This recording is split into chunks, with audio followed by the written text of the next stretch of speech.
Assalamualaikum warahmatullahi wabarakatuh. Halo, perkenalkan nama aku Nasya Zahra. Aku berasal dari Fakultas Ilmu Sosial dan Ilmu Politik, Departemen Ilmu Komunikasi, Universitas Andalas. Nah, di video kali ini aku bakal ngebahas materi mengenai komunikasi antar budaya. Video ini aku buat untuk memenuhi penugasan individu dengan mata kuliah pengantar ilmu komunikasi dengan dosen pengampu Ibu Anissa Anilia, SIKOM MSI. Sebelum kita membahas materi ini lebih lanjut, apa sih itu komunikasi antar budaya? Menurut Goody Kunz dan Kim pada tahun 2007, fenomena komunikasi antar budaya merupakan sebuah transaksional proses simbolik yang mencakup pertalian antar individu dari latar belakang budaya yang berbeda-beda. Sedangkan menurut Collier dan Thomas, definisi komunikasi antar budaya itu as communication between persons who identify themselves as distinct from other in cultural sense. Nah, dalam kehidupan sehari-hari tentu kita bertemu dengan orang yang memiliki perbedaan budaya dengan kita. Contoh sederhananya nih seperti berada di lingkungan kampus. Orang-orang yang kita temui di lingkungan kampus tentu tidak hanya berasal dari satu daerah saja seperti di kelasku misalnya. Teman-temanku nih ada yang berasal dari Bengkulu, Cirebon, Tangerang, Bekasi, dari Semarang pun juga ada. Nah, pertukaran budaya ini sudah pasti terjadi karena siapapun yang berasal dari daerah tertentu sudah pasti tidak terlepas dari budaya di mana ia dilahirkan dan dibesarkan. Dengan budaya yang dimiliki oleh setiap orang ini, kita harus berbagi ruang dengan orang lain dalam aspek budayanya. Karena dengan adanya sebuah perbedaan, pasti akan memungkinkan terjadinya konflik.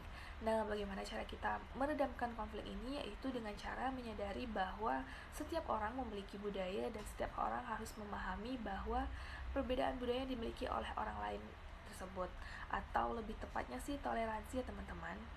Menurut Deddy Mulyana, budaya-budaya yang sangat berbeda memiliki sistem nilai yang berbeda dan karenanya ikut menentukan tujuan hidup yang berbeda pula. Cara kita berkomunikasi sangat bergantung kepada budaya kita seperti bahasa, aturan, dan norma kita masing-masing. Dalam proses komunikasi antar budaya, tentu memerlukan pengertian dan pemahaman yang lebih komprehensif. Salah satu caranya yaitu dengan mempelajari budaya yang dimiliki oleh orang lain. Dengan perbedaan budaya, maka komunikasi akan berjalan dengan efektif dan tujuan komunikasi dapat tercapai. Hal ini juga menjadi alasan kenapa aku mau untuk membahas materi mengenai komunikasi antar budaya ini.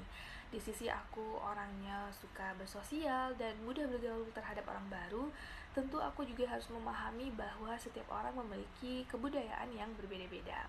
Dan aku tipe orang yang sangat suka untuk mempelajari hal-hal baru, tak terkecuali budaya yang belum pernah aku pelajari ataupun belum pernah aku ketahui sebelumnya.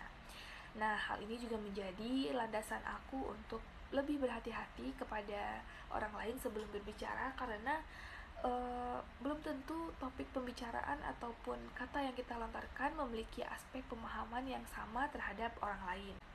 Ada beberapa contoh yang dapat kita temui dalam kehidupan sehari-hari terhadap perbedaan budaya dalam berkomunikasi ini. Contohnya yaitu komunikasi nonverbalnya, yaitu orang-orang Muslim dan orang-orang India yang makan menggunakan tangan kanan. Karena katanya tidak sopan jika seseorang makan dengan tangan kiri, karena tangan kiri itu identik dengan urusan kita kalau di toilet. Yang kedua ada di Filipina. Kita tidak boleh memanggil seseorang menggunakan jari kayak ini. Nah, karena hal ini ditunjukkan kalau seseorang memanggil hewan seperti anjing. Dan ini udah ada peraturannya di negaranya sendiri loh, di Filipina. Nah, selanjutnya ada dari contoh komunikasi verbal yang bisa kita temui dalam kehidupan sehari-hari. Contohnya nih, ketika aku berbicara dengan teman-teman aku yang berasal dari Batak atau yang berasal dari Medan. Mereka udah biasa manggil kamu itu dengan sebutan kau. Padahal di dalam bahasa Minang, sebutan kau itu tergolong kepada bahasa yang kasar. Nah, ada lagi nih dari sesama Minang. Kalau di daerah asal aku dari Payakumbuh, bilang kalau lapar itu lita. Tapi kalau orang Padang bilang lita itu artinya capek. Nah, meskipun dalam satu budaya sendiri itu masih banyak perbedaan-perbedaan yang dimiliki atau yang ada berada di dalam budaya itu sendiri.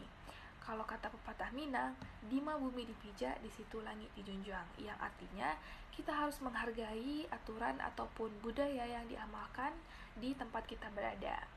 Nah, sekian dulu materi dari aku mengenai komunikasi antar budaya. Semoga teman-teman bisa paham dan dapat mengamalkan materi ini di kehidupan sehari-hari. Thank you for watching. Assalamualaikum warahmatullahi wabarakatuh. Bye-bye.